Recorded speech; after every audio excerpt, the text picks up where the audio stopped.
Your nature is illimitable existence and not the body.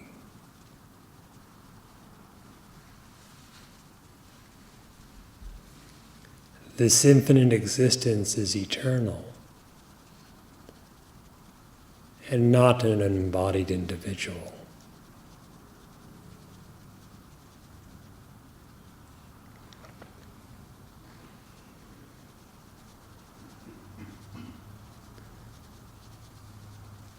You are actionless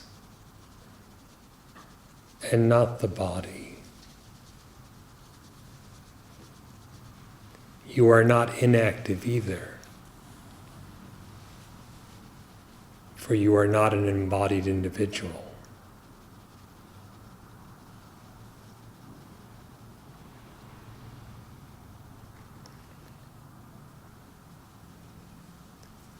Your existence is formless and ever existent.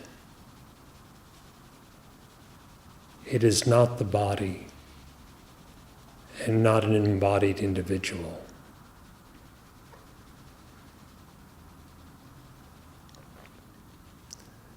This existence that you are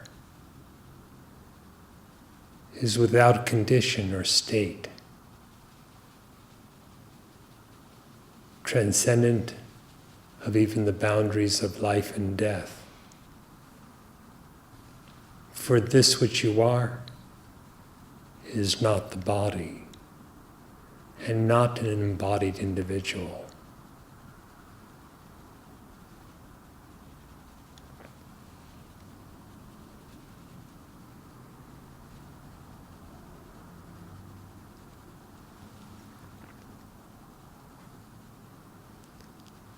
You are Shiva and not a Jiva. You are not the body and you are not an embodied individual.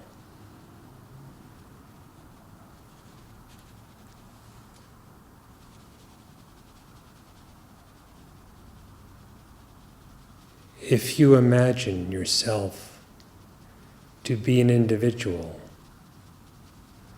and thus take up embodiment as the form of imagination called delusion, then there will be degrees of bondage, limitation, according to the definitions ascribed to that individual, to that state of embodiment. But if you take the Maharshi's teachings, the quintessence of Advaita Vedanta, to heart, and inquire so as to actually know what your nature is, then not being a body and not being an ego or an embodied individual, you find that you are ever free. That liberation is the innate state.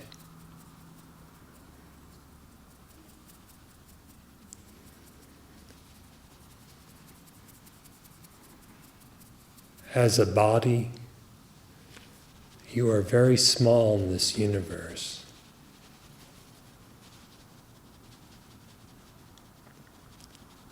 As an embodied individual, you are truly non-existent.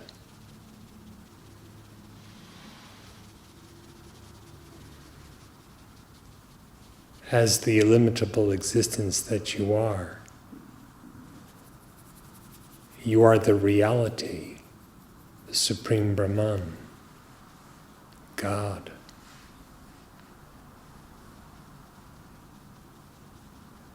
But this has not a trace of embodiment in it. You are not the body, and you are not an embodied individual.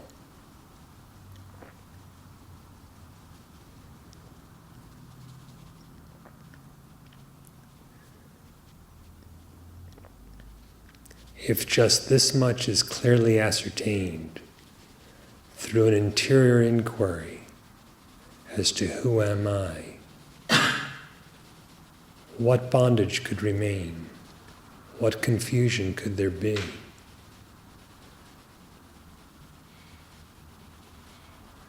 You are not a body, and you are not an embodied individual. That is the fact.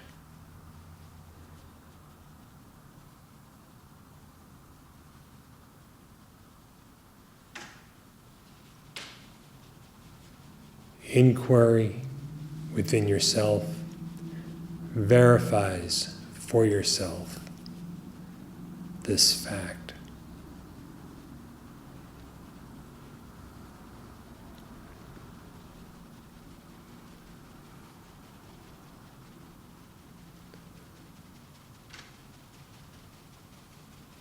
Free of the body, free of the ego, without any such false definition. Who could describe or even conceive of the illimitable being that you truly are?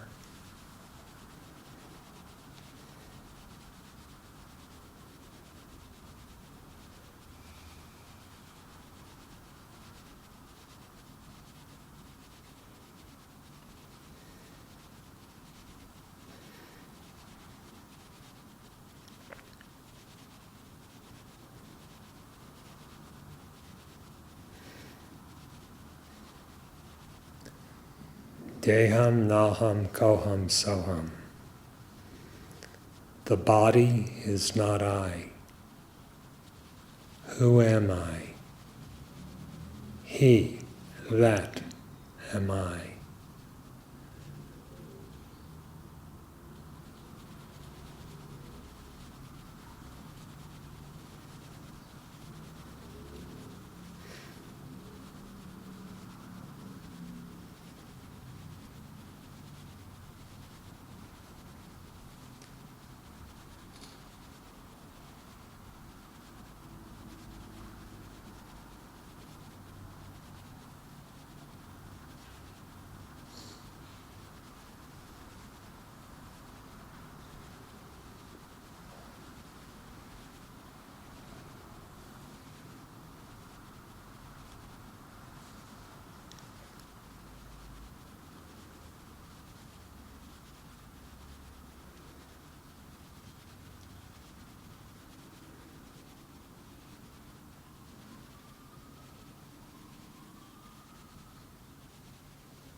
Master, I had a question regarding the knower.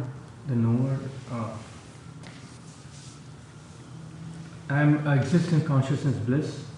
But when I come to realms of time and space, like time and space, I have to be like currently when I see a form, like when I meditate, I see a form. And there is seeing of a form, and I have a relationship with that form. Whatever that relationship would be, for example, my friend, my wife, So I see that there is a seer and there is a seen. So it means, but the seer is not real. If I inquire into the seer, it depends on the circumstances. The seer comes, seer and seen come and go. Right? But in realms of time and space, the seer is required, right? Otherwise, how would I see? So if I come to the realm of time and space, like time and space, I require 2 points. To see the 2 points, I have to be a knower, right? Like, to see 2 points, I have to be a knower. This is 1 point, this is second point, and I connect point A to point B. But that knower is not a separate knower. That's what my understanding is. Like, but I go further down and say that I'm the perceiver and I am the doer. Like, then there's a problem. But what I in my investigation I'm trying to do is I have to, when I come down to time and space to connect 2 points, I have to be a knower, right? But then further, like in the investigation, how should I? If we are bodies, then we are in time and space, and appear as an individualized knower or experiencer within that very time and space. Such is the hallucination. But are we bodies?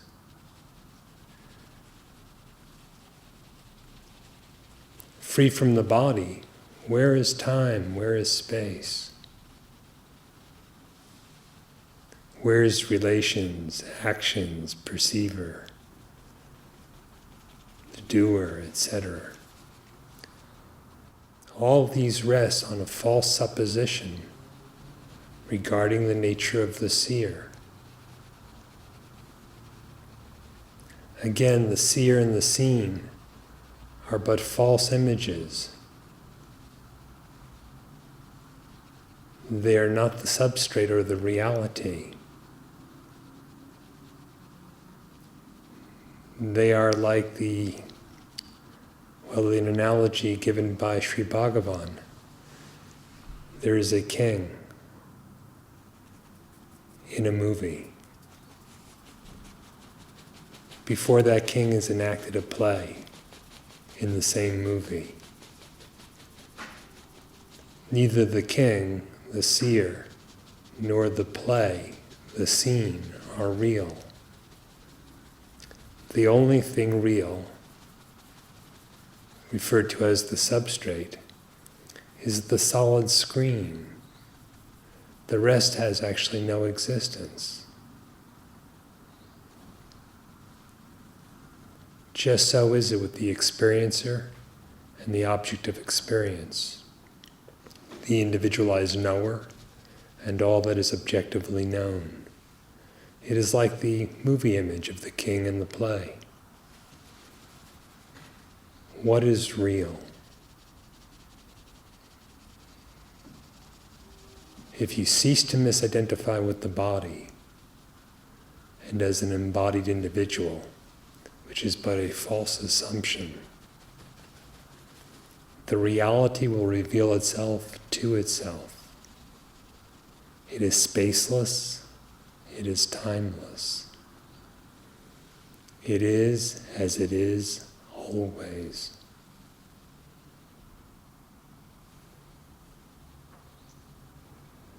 I have an experience in the dream where there is no body, but there is still an I, but not the universal I, like the. You have a dream body. Dream body, right. And then you see a dream world with dream time and dream space. But without that dream body, without imagining yourself as the dream character, what happens to that dream world, the dream time, the dream space?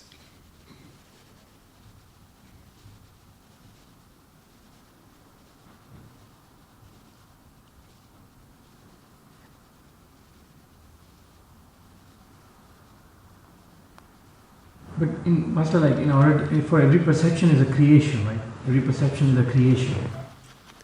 We imagine it to be so.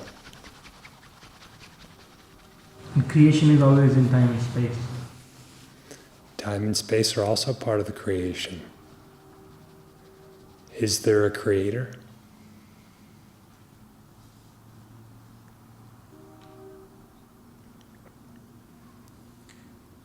Nothing. Either say that the Supreme Lord of all creates everything, and you stay out of it. Let the Supreme Lord take care of it. You have nothing to do with it.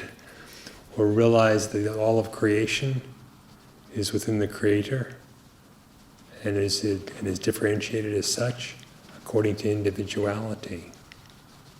Rising above individuality by inquiry, who am I? There is no creation, much less time and space. Nothing is outside the knowledge of it. And knowing is consciousness. That's what my understanding is. All right, and consciousness has no form. How will form arise in the formless? How will a change occur in that which is without modification? It doesn't.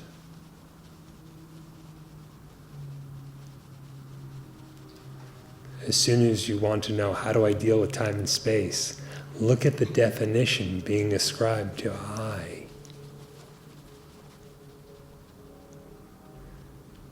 It's not the timeless, spaceless self. Some other identity is being taken up, as it were. Then the differences and doubts begin. The way I do investigation now, as per the instruction is, I'm the perceiver, so I'm not in time and space. But I slip down again and again. What is the nature of the one who slips down? He himself is sometimes there, not there, depends on the circumstances, waking, dreaming, sleeping. All right. Comes and goes. He comes and goes, but your existence does not come and go. So what can he have to do with you? How can that be your identity? Existence is either experience or it shines. Like I was reading in Ribhu or somewhere. So when I try to investigate and meditate on that, it's either experience or it shines. So my interpretation was like, in deep sleep, existence is by itself, so it's pure existence. But for shining, my light is required, which is consciousness. So knowing of it is being of it. So they are like one, as you mentioned before. But how does it shine? And like for shining, it requires my light, right? Like my light is same as existence. So I go outside in the world. I mean, it's like not the eyeless eye, but to experience the world. How many eyes are there? There is existence, which is consciousness. Two terms for one and the same reality. To say that it is, to say that it shines, means the same thing.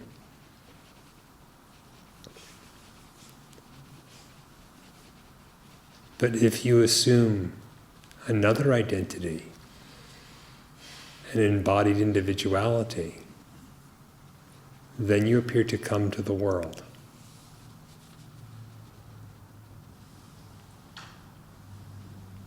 Then you appear to be a perceiver. And there'll be endless doubts about what is perceived.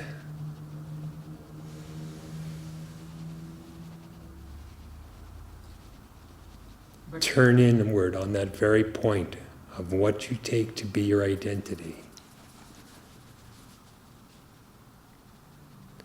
Right there is the root of clarity.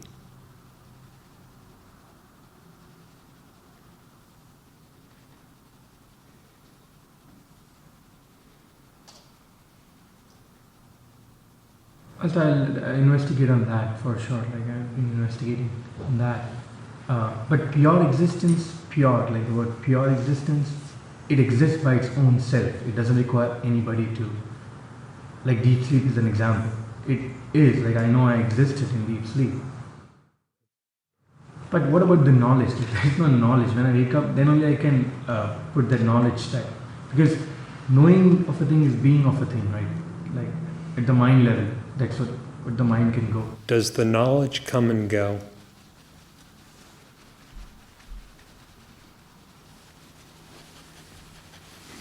Knowledge is steady, like true knowledge is steady, indeed. And true knowledge is identical with your being. For as we were mentioned earlier, true knowledge is of the nature of consciousness. And consciousness does not come or go at any time. It is not like the content of the waking state. That's not knowledge, that's ignorance. Likewise, it is not the content of the dream state. That is obviously not knowledge. It is just delusion. It's not even the content characterized by an absence or blank of deep dreamless sleep. Your existence of the nature of pure consciousness transcends all that.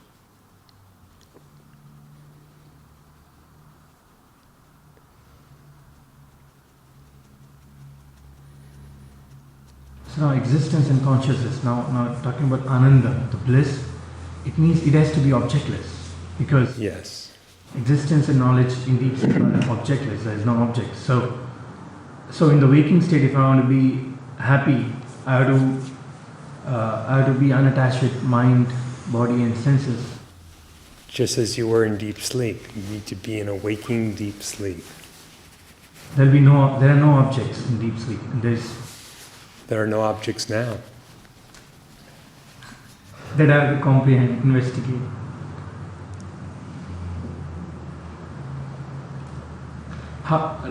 Even now, being is objectless. Even now, consciousness is undifferentiated. Likewise, bliss is abiding in its perfect fullness. If it seems in your experience as if otherwise or modified in some way, inquire into the definition of the one who perceives the difference. All differentiation rests in him. Inquiring into him, the idea of embodiment is abandoned, and individuality proves to be entirely a false assumption.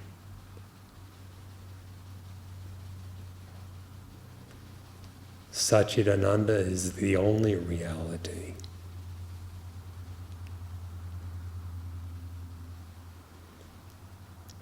Investigate like this.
I have one more question regarding the perception. Like when I see a thing, there's a perception, and there's immediately a small gap where there's a concept of it, and then the subtle mind, subtle thoughts come, and comparison. And now the instruction which I was reading is do not identify with concepts. But just follow the perception. The perception is more real than in the waking state than. Is it? Compared to the dream state. In the dream you have perception and conception. Outwardly perceiving the thing sensed, inwardly conceiving of it, perhaps a moment afterwards. Or so it appears. But what is it really? The outside and the inside, the perceived and the conceived. Isn't it all just your thought in different forms? That Shakti which is called the mind.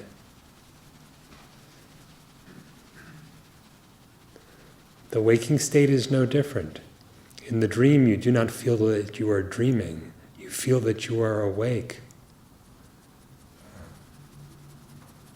While dreaming, someone tells you, never mind your ideas, just stay focused on the percepts. When you wake up, what do you think of all that?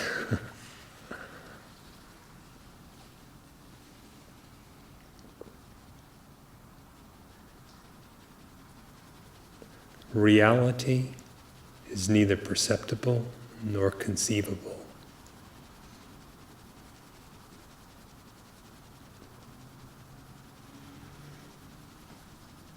Again, to feel that you perceive something. Isn't this said from the position of the body with the senses? Without a body, beyond the senses, what perceptions are there? There's illimitable existence, infinite consciousness. But that dream is no more.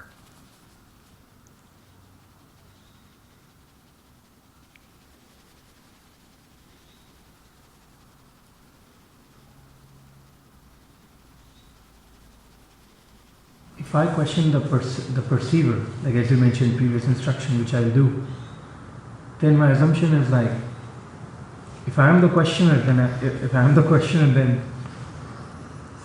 then the perceiver is my thoughts, right? Like if I am questioning, I cannot do simultaneously, right? Do thoughts have any real knowing power of their own?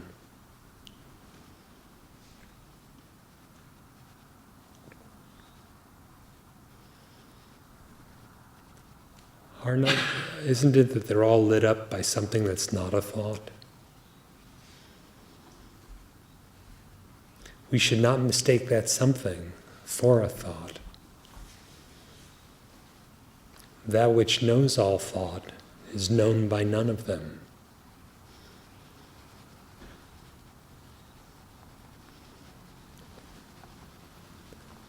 That something is of the nature of consciousness. And every definition, every limitation, such as being a perceiver and such, imagined for the consciousness, is just the thought of such. We should not mix up the consciousness with such thought.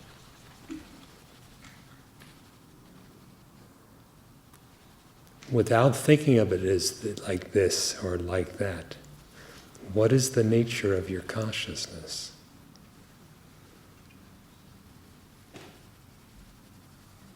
It is aware and it is present, that's for sure. It is aware, yes, it knows, but there's nothing else for it to know. It alone is. It is present in as much as it is ever existent. It is eternal. What perception could be eternal? What is not eternal is not worth seeking, said the Maharishi.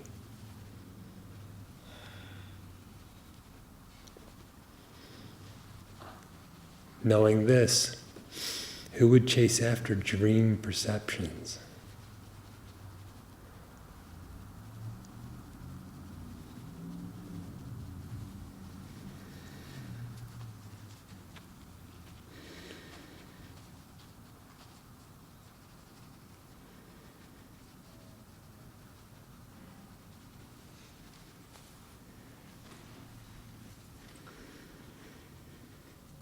So this, your discourse and the dialogue after,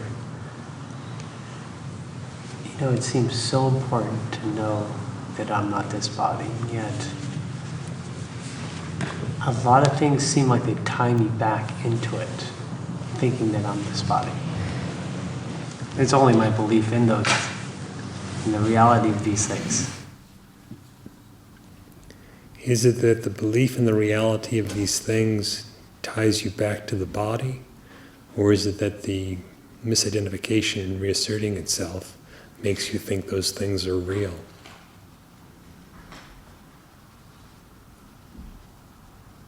Yeah, the misidentification. Just the Because if the things were the cause, we just have to rearrange the things and all should be fine. I've tried that. And how does it work? No. It doesn't work, does it? Yeah, because it seems like it's the pattern. Because it wouldn't matter necessarily if it's work or if it's play or if it's whatever you would call it. Because if I change the outer circumstances, say, okay, from work to play, still there's that misidentification with those same, they change. Maybe you might want to call, they give you a job and they say, get this done. But in play, I'm doing the same thing. The names have changed. The circumstances seem like it works out to be the same. So that's what I was kind of meditating on, is what are these things that tie me back in? So if you misidentify, work or play doesn't make a whole lot of difference, does it? No. It seems like it's the same thing. Now, if you don't misidentify, you stand free in your bodiless true nature. Do work and play make a difference? Yeah, no.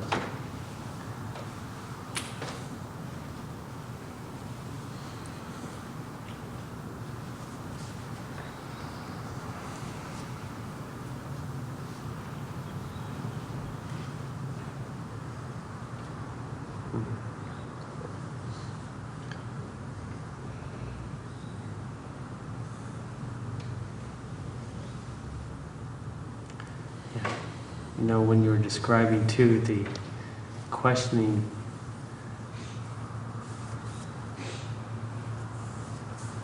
it seems sometimes obvious that this is, you know, how can I be a body? And yet, anytime I have desire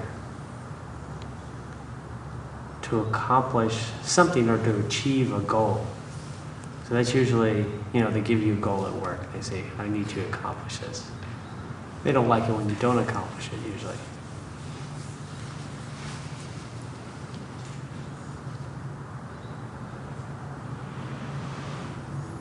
But I can see that wouldn't be just at work. It's anywhere, right? It's just the same thing.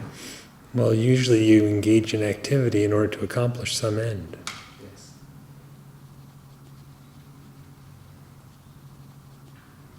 But knowing where happiness is, one remains detached from those actions.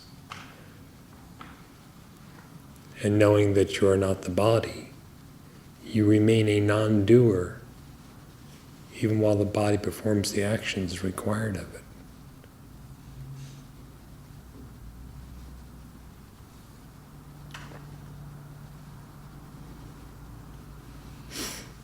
They hire that body to accomplish a set of actions.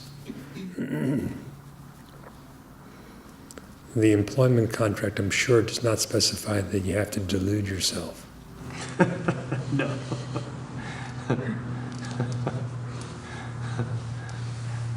Although typically there's a lot of delusion in that, you know, Yeah, but they don't, these goals that they give you, right? that may be.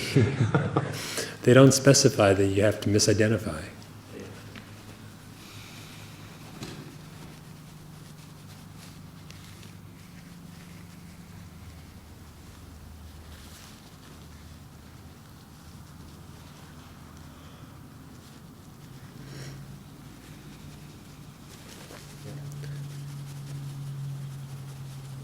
With misidentification, even the least action appears binding. Free of the I am the body conception, no activity is binding.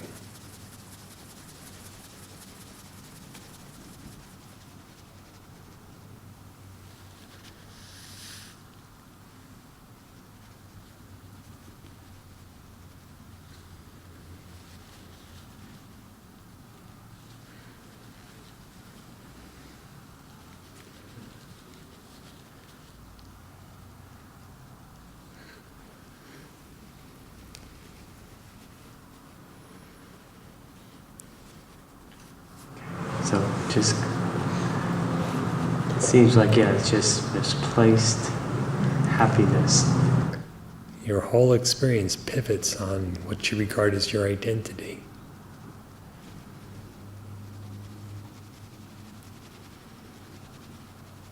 If you abide in the knowledge of yourself, you remain happy at all times. For the very nature of your being is bliss. If you misidentify, then there are desires and fears, the inverse of the desires. Say again, what was that? If you misidentify, then there are desires and fears, fears being the inverse of the desire. All because you think the happiness has gone elsewhere. And you think the happiness has gone elsewhere because of the identity you've taken up. Actually, the happiness is there all the time. It's your very existence.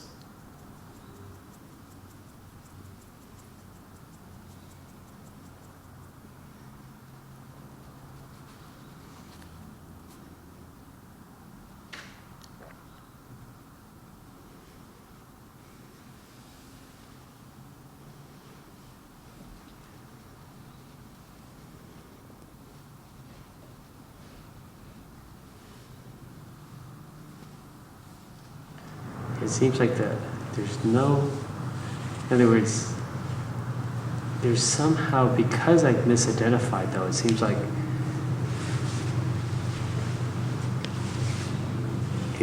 I have to remove those landing places where I think, oh, there's a little spark of happiness if I do this, or this. In other words, accomplishing whatever it would be. In other words, I have a lot of things to do, and I kind of feel relief when they're done.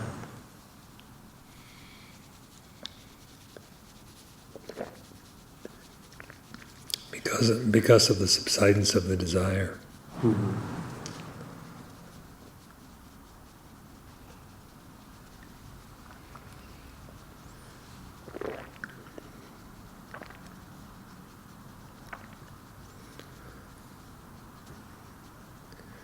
Now there's so much to do and you wish you were done.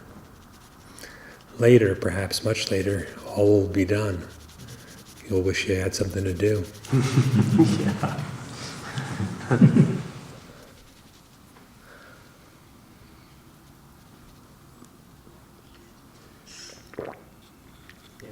Best to be free of that entire identity.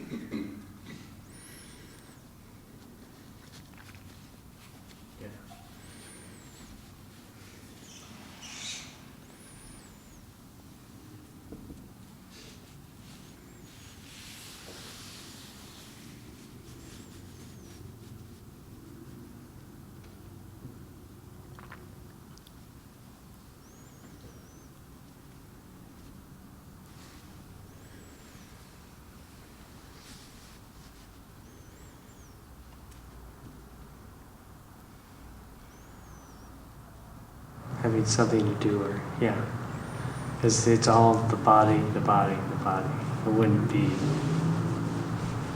I mean, it's sort of the nature of the body to have something to do or not do, right? So you're lying down or moving around. And so as a body, there's action and inaction. But you and your true existence are quite beyond either side.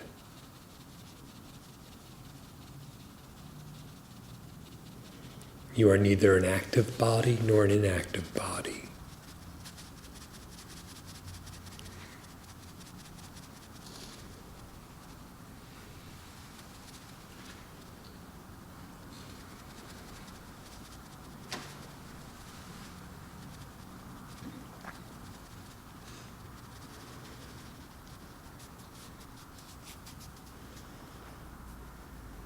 Because it seems like any time, like from the position of freedom from the body, even if there's a lot set before you to accomplish, it's as if it were already accomplished.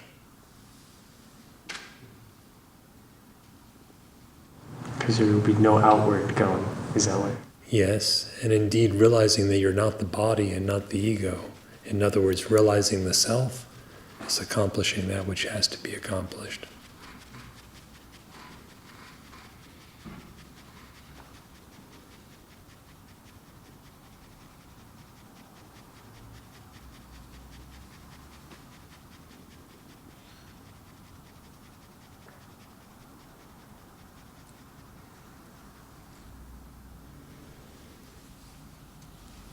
So I noticed that sometimes when I see this identification with the body or ego, there's the reflex to step back from it and witness it in order to supposedly disidentify with it. But now I see that is also identification with the body. Seeing it at all is identification with the body. Correct? Regarding it as yourself in any way as a definition is what is meant by misidentification. When you say you witness it, what do you mean? Well, I'm just seeing some tendency to, like catch myself and then back up from it. This is just an imagination. All right, where do you back up to? I know. So I'm recognizing that when it's true, there's none of that. There's absolutely none of any of that. There's no body. there's no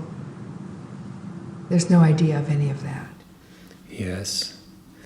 There is in the teachings of Advaita Vedanta the term sakshi, which means witness. It signifies the infinite, unformed, unborn consciousness when we speak of it in relation to all else. The emphasis is not on that the witnessed is real. The emphasis is on the reality of the consciousness. It is the witness not only of your body, but of all bodies, not only of your mind, but of all minds. It is of a universal nature. But the attention is not on that body, the big body, is it? Oh, not on any of the bodies whatsoever. Right. It's not, there's no focus, in other words, there's no directed focus. It's substratum. So the question to ask yourself is, basically, are you the body?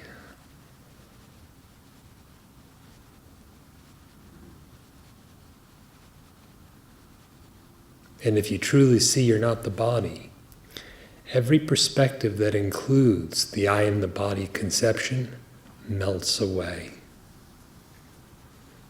In an instant? Even the idea of instant melts away. Such as the idea of doing and not doing. Never to return. When ignorance is seen as ignorance, it never returns. If it returns, it means that one has more thorough and deeper inquiry to do.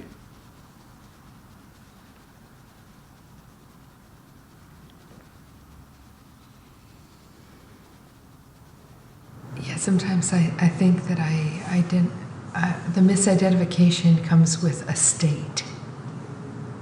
That some state, some high fuzzy state is it. And so that is only, the state only represents identification with the body. All states represent identification with the body, correct? Yes.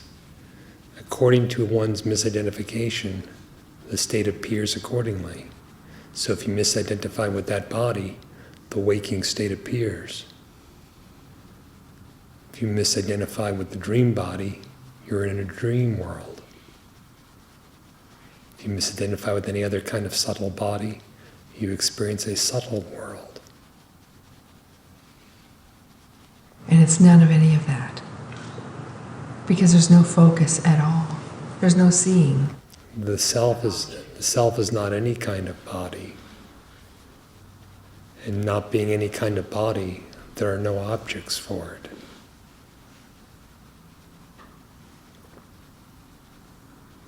That does not necessitate a disappearance of objects for the senses are part of the body. This is transcendent knowledge, not sense perception, which is obviously transient and part and parcel of the body. Sense perception will always be there. Well, no, it's not eternal. That's interesting. I thought that it would transcended that as well. Well, just as you are not the body, you are not the senses and not a sensing entity either. But the senses are still perceived, and what they sense is still perceived, is what you're saying? The senses are always the perceived. That which is the witness of them alone is the knower. But your senses obviously are not permanent. They vanish in sleep, they disappear once and for all in death. But they represent Your the existence, identification of the body, correct? if you take them to be real.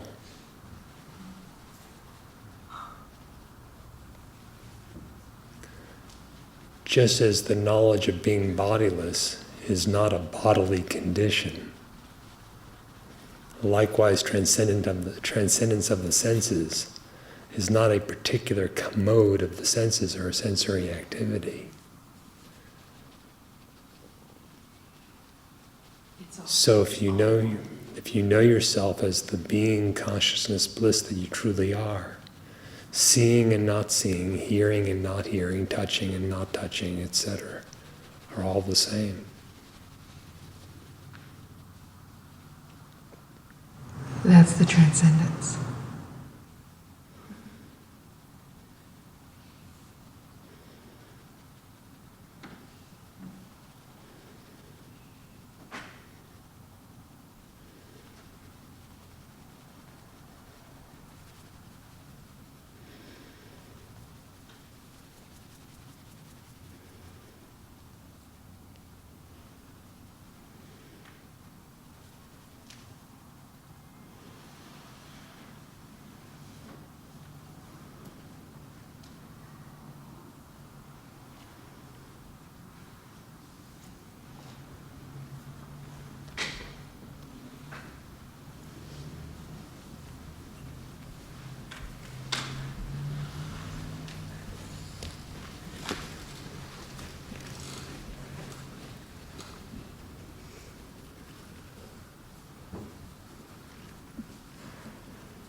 मुक्ताभिमानी मुक्तो हि बद्धो बद्धाभिमान्यपि किं वदन्ति ह सत्येयं यामतिः सा गतिर्भवेत्.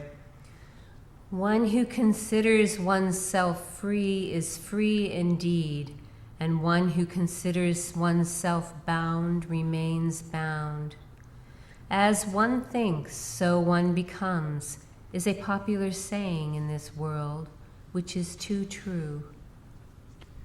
Atma sakshi vibhu purna eko muktaschidakriyaha asango nispraha shanto bhramat samsaravaniva. The self is witness, all-pervading, perfect, one, free intelligence, actionless, unattached, desireless, and quiet. Through illusion, it appears as if of the world.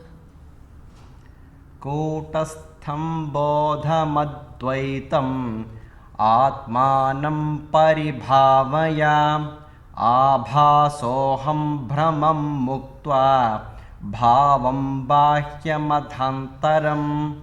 Meditate on the Atman as immovable, intelligence and non-dual, having given up external and internal self-modifications and the illusion I am the reflected self, individual soul. Dehabhimana pashena chiram baddhosi putraka bodhoham jnana khadgena tannikritya sukhi bhava. My child, you have long been in the noose of body consciousness. Sever it with the sword of the knowledge I am intelligence, and be happy. Nissango nishkriyo sitvam swaprakasho niranjanaha ayameva hite bandhaha samadhimanutishthasi. You are unattached, actionless, self-effulgent, and without any blemish. This indeed is your bondage that you practice samadhi. Tvaya vyaptamidam vishvam tvayi protam yatharthataha shuddha buddha swarupastvam magamakshudra chittatam. You pervade this universe, and this universe exists in you. You are really pure consciousness by nature. Do not be small-minded. Nirapeksho nirvikaro nirbharashitalashayaha agadha buddhirakshubdho bhavachinmatra vasanaha. You are unconditioned, immutable, formless, unimpassioned, and unfathomable intelligence, and unperturbed. Desire for chit alone.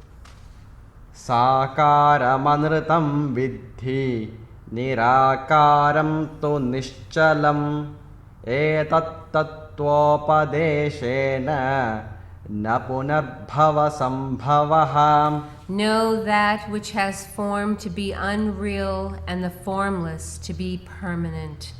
Through this spiritual instruction, you will escape the possibility of rebirth. Yadheva darsha madhyaste rupenda paritastu saha tadhevasmin sharirentaha paritaparameshwaraha. Just as a mirror exists within and without the image reflected in it, even so the Supreme Lord exists inside and outside this body.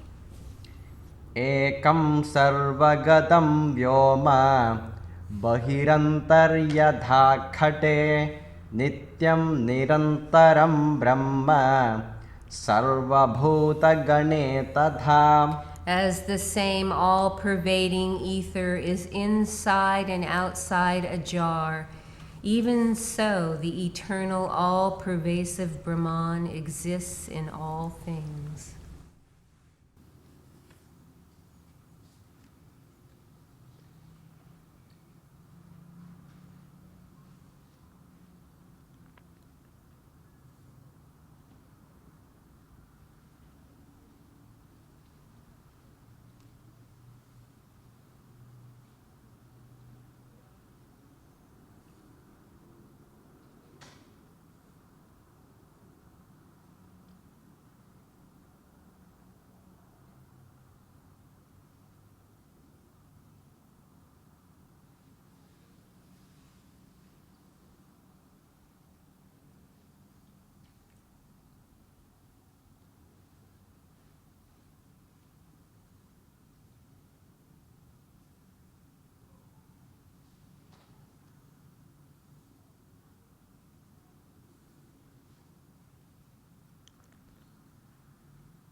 Chapter 27, verse 1.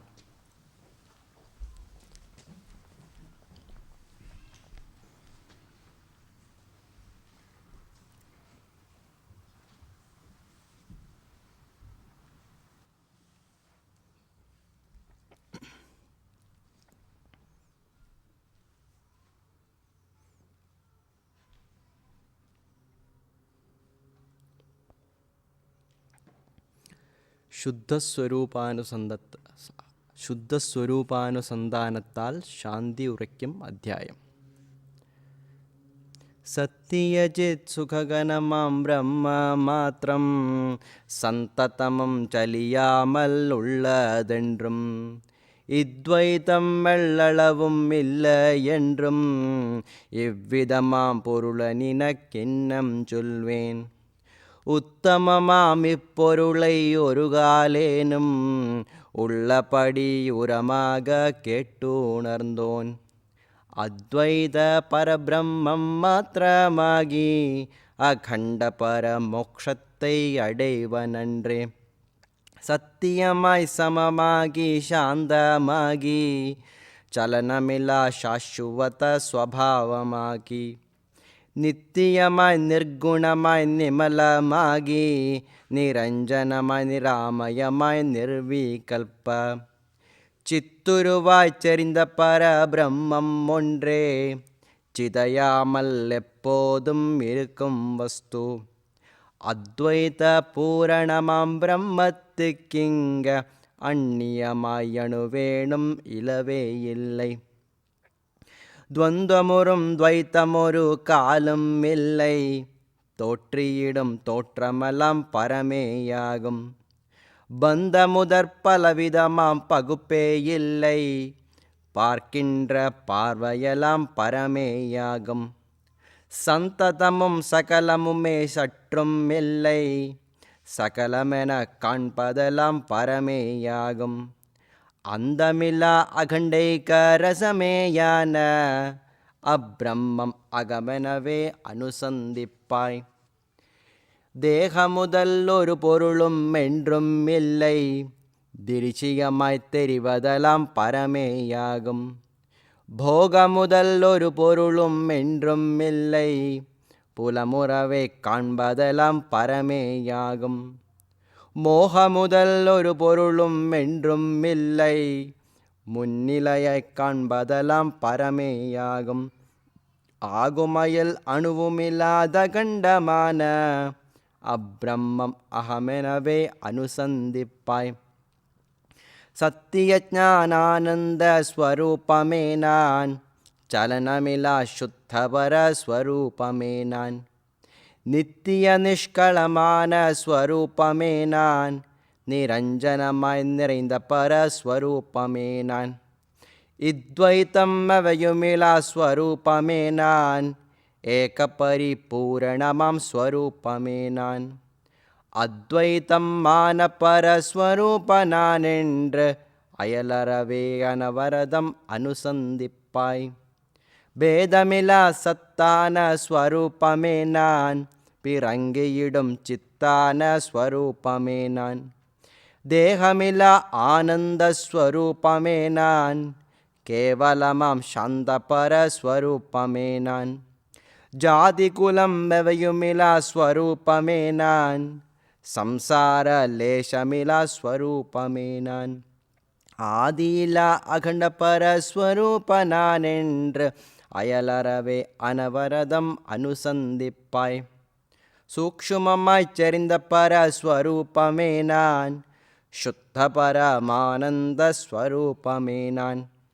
தாக்குமொரு பற்றுமிலா ஸ்வரூபமே நான். தான் தானாய் தனித்த பரஸ்வரூபமே நான். நீக்கமர நிறைந்த பரஸ்வரூபமே நான். நிகில பரிபூரணமாம் ஸ்வரூபமே நான். ஆக்கை முதலு பாதியிலா ஸ்வரூப நான் என்று அயலறவே அனவரதம் அனுசந்திப்பாய். சர்வமுமாய்த் தெரிகின்ற ஸ்வரூபமே நான். சர்வமெனும் சொல்லவுமிலா ஸ்வரூபமே நான். நிர்மலமாய் நிகழ்கின்ற ஸ்வரூபமே நான். நித்திய விஞ்ஞான கன ஸ்வரூபமே நான். சுரிதி முதற்க கோச்சரமாம் ஸ்வரூபமே நான். சுத்த பர பிரம்மெனும் ஸ்வரூபமே நான். இருமையிலா ஏக பரஸ்வரூப நான் என்று இடையறவே எப்போதும் அனுசந்திப்பாய். ஜனன முதல் ஷட்பாவ விகாரமின்றி சந்ததமும் சின்மாத்திர ஸ்வரூபமாகி மனது முதல் கெட்டாத வஸ்துவாகி மாயை முதலு பாதிகரோரணுவும் இன்றி பனுவீடும் ஈசத்வ ஜீவத்வங்கள் பற்றியிட அகண்ட பர பிரம்மம் தானே. அனவரதம் அகமெனவே இடைவிடாமல் அத்தியந்த ஆதரவோடனு சந்திப்பாய். ஓதியிடும் உடன் மூன்றும் அவஸ்தை மூன்றும் உரைத்தவற்றபிமானி மூன்றும் இன்றி ஜாதிகுலம் முதலியவாம் உபாதித்தன்மம் சற்றுமொரு காலத்தும் பற்றாதாகி வேத முதல் பலவிதமாம் சாஸ்திராதி விளக்கியிடும் விபுவான அறிவாய் நின்ற வேதமிலா அகண்ட பர பிரம்மம் தானே எப்போதும் யானனவே அனுசந்திப்பாய். ககன முதல் கல்பிதமாய் தோன்றா நின்ற காரிய காரணமான ஜகத்தே இல்லை. பகரு ஜக சிருஷ்டி முதல் செய்யா நின்ற பதுமஜனே முதலிய மும்மூர்த்தி இல்லை. வெகுவிதமாய் அங்கங்கே விளங்கா நின்ற வேறுபடும் வாச்சியவா ஜகமே இல்லை. அகிலமுமே அகண்ட பர பிரம்மம் என்றும் அதுதானே அகமென்றும் அனுசந்திப்பாய். தக்க ஜெயம் அபஜயமற்றவையும் இல்லை சாருமில்லா பாலாபம் எவையும் இல்லை. துக்க சுகம் ஸ்துதி நிந்தை எவையும் இல்லை துவைத்தமில்லை அத்வைத்தம் தானும் இல்லை. முக்குணமும் அதன் செயலும் எவையும் இல்லை மூலமதாம் அஞ்ஞானம் தானும் இல்லை. அக்ஷரமாம் பரபிரம்மம் அனைத்துமென்றும் அதுதானே அகமென்றும் அனுசந்திப்பாய். காலமுதல் கல்பனையே இலாமையாலே காண்கின்ற காட்சி முதல் இருப்பதங்கே. ஸ்தூல முதல் காத்திரமே இலாமையாலே தொடர்கின்ற பவபந்தம் இருப்பதெங்கே. மூலமதாம் அஞ்ஞானம் இலாமையாலே முளைக்கின்ற அதன் செய்கை இருப்பதெங்கே. ஆலயமாம் பரபிரம்மம் அனைத்துமென்றும் அதுதானே அகமென்றும் அனுசந்திப்பாய். சஞ்சலமாம் மானதமே இலாமையாலே சங்கல்ப விகற்பங்கள் இருப்பதங்கே. பஞ்சமகாபூதமுமே இலாமையாலே பலவிதமாம் பௌதிகமிங்கிருப்பதெங்கே. தஞ்சமெனும் தேவதையே இலாமையாலே தாஞ்செய்யும் பூஜை முதல் இருப்பதெங்கே. அஞ்சனமில் பரபிரம்மம் அனைத்துமென்றும் அதுதானே அகமென்றும் அனுசந்திப்பாய். சித்தமுறும் விருத்திகளே இலாமையாலே ஜகமுதலின் சிந்தனையிங்கிருப்பதெங்கே. புத்தியனும் நாமமுமே இலாமையாலே பொருள்கணுணர் நிச்சயமிங்கிருப்பதெங்கே. இத்வைதம் மெல்லளவும் இலாமையாலே ஏகமென வியம்புதலும் இருப்பதெங்கே. அத்வைத பரபிரம்மம் அனைத்துமென்றும் அதுதானே அகமென்றும் அனுசந்திப்பாய். இங்கர்பவ அகங்காரம் இலாமையாலே யானனதன்னெண்ணம் தான் இருப்பதெங்கே. சங்கல்பம் யாவையுமே இலாமையாலே ஷரீர முதல் தோற்றம்தான் இருப்பதெங்கே. பொங்குற்ற பொழிகளெல்லாம் இலாமையாலே புலனான சத்தாதி இருப்பதெங்கே. எங்குற்ற எப்பொருளும் பிரம்மம் என்றும் இதுதானே யானென்றும் அனுசந்திப்பாய். சர்வமுமே அகண்ட பர பிரம்மம் என்றும் சந்ததமும் அப்பிரம்ம நானே என்றும் இரமையுலா பாவனையே இடைவிடாமல் எப்போதும் முயற்சியுடன் செய்தவற்றான் மருவிய இவ்வுலகமெல்லாம் உண்மை என்றும் மற்றெந்த தேகாதி நானே என்றும் ஒருமையில்லா விபரீதம் ஒழிந்தெப்போதும் உணர்வுருவாம் பரபிரம்மம் மாத்திரம் ஆவாய். சர்வமுமே பரபிரம்மம் சத்தியந்தான், சந்ததமும் அதுவே நீ சத்தியந்தான். பரவிய இவ்வர்த்தத்தில் சங்க இல்லை, பரமசிவன் தன்னானே பரமார்த்தந்தான். அரியவனே ஆதலினால் நீ எப்போதும் அகிலமுமே பிரம்மென்றும் அது நான் என்றும் ஒருமை தரும் பாவனையே செய்தவற்றால் உணர்வுருவாம் பரபிரம்மம் மாத்திரம் ஆவாய். அகண்டபர மோட்சத்தை அடைவதற்கிங்க அதிருடமாம் அகம் பிரம்ம நிச்சயந்தான். ஜகந்தனிலே முக்கிய காரணமாமைந்தா, செப்பியது சத்தியமே சங்க இல்லை. புகன்றருளும் சத்குருவின் வசனத்தாலும் பூரணமாய்ப் பழகியதன் பழக்கத்தாலும் அகந்தனிலே அகம் பிரம்ம நிச்சயந்தான். அதிதிருடமாம் மற்றதனால் மோட்சம் பேராம். ஆதலினால் அகம் பிரம்ம நிச்சயந்தான், அதிதிருடமாம் மோட்ச நிலை அடையும் மட்டும்.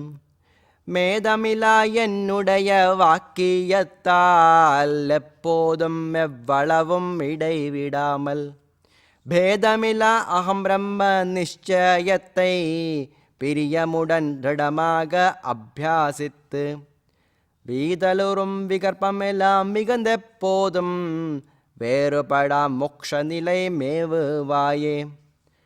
யான் தானே எவைக்கும் அதிஷ்டானமானோன், யான் தானே யாவையுமாய் இலங்கா நின்றோன். யான் தானே எவையுமில்லாதேகமானோன், யான் தானே யாவர்க்கும் ஆன்மாவானோன். யான் தானே அகண்ட பர பிரம்மமானோன், யான் தானே அத்வைத ஸ்வரூபமானோன். யான் தானே யானாக இருப்போனென்னும் ஏகபர பாவனையால் சாந்தனாவாய். யான் தானே அறிவான ஸ்வரூபமானோன், யான் தானே ஆனந்த ஸ்வரூபமானோன். யான் தானே அழிவற்ற ஸ்வரூபமானோன், யான் தானே அகண்ட பர ஸ்வரூபமானோன். யான் தானே ஏகபர ஸ்வரூபமானோன், யான் தானே இதரமிலா ஸ்வரூபமானோன். யான் தானே யானான ஸ்வரூபமென்னும் ஏகபர பாவனையால் சாந்தனாவாய்.